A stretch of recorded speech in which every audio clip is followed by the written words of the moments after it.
What's happening? So, you want to get more out of less weight. Why would you want to do that, and what's the benefits? We want to push heavy weights, right? We some freaks. Uh, so it's a good strategy for, um, not putting too much load on yourself, giggity.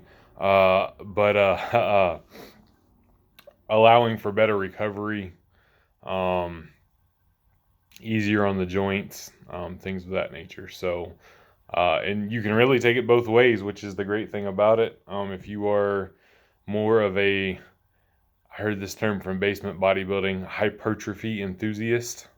I think that may be a better term nowadays than bodybuilder, because bodybuilder kind of implies like you're going to compete in bodybuilding. Um, Hypertrophy enthusiast doesn't necessarily imply that. So that's a cool term there. But anyway, you can make the weights heavy. You can move them really slow. You can take 50% of what your one rep max is on bench, for example, and you can just squeeze the bar really hard. Your eccentric phase can be extremely slow, and then you can really make it slow on your concentric phase as well, while really squeezing and focusing on your pecs, my big fucking juicy pecs, because bench press superiority. um and you can get a lot out of a little weight, and you can get yourself in that nearing failure rep range a lot faster than you think you would, with a lot lighter weights than you would normally use. And it's going to stimulate that hypertrophic effect, and it's not going to have the same sort of wear and tear on your joints as a heavier weight that might get you to that hypertrophy range sooner, or even with the same weight and having to do 50 reps or something like that. You can do 10 very slow. And these are just random numbers. Don't say, oh, well, he said 10 is the same as 50, so let's write that down. And then tell me, oh, you were super wrong about that one, freak.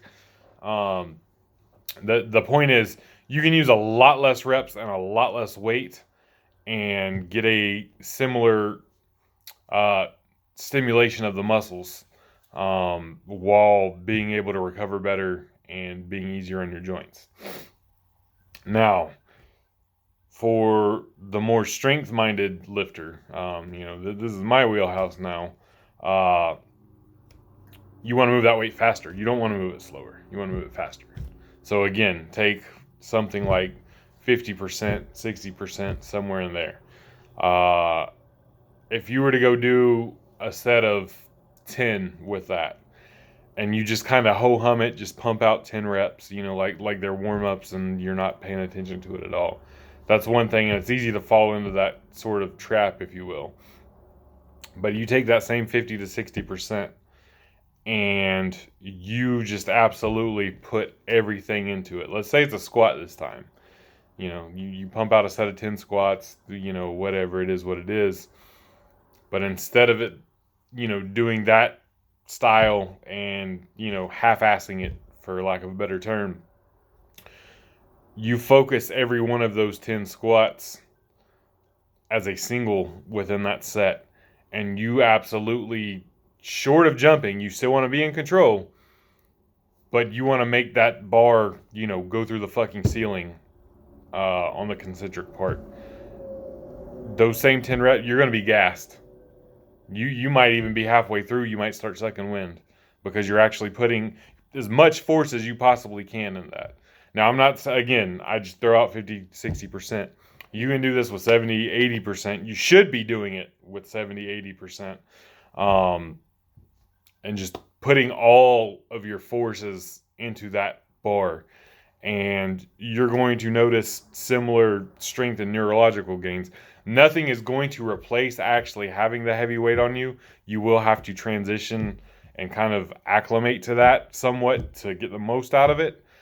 But you can stay in that 60 to 80% range for extremely long periods of time. And again, it's not going to have the same wear and tear as lifting heavier is on you. You're going to recover much better than if you were lifting heavier. and you are going to get very similar.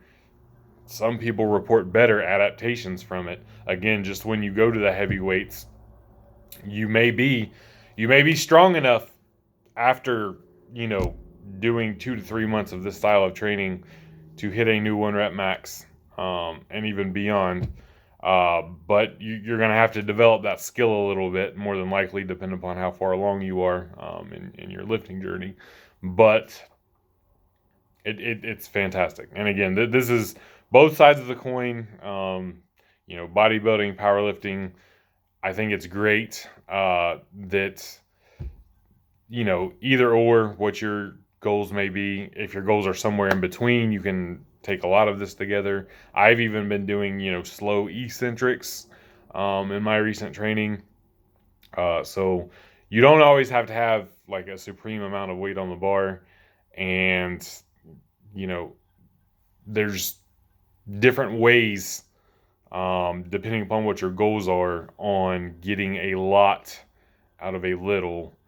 That's what she said.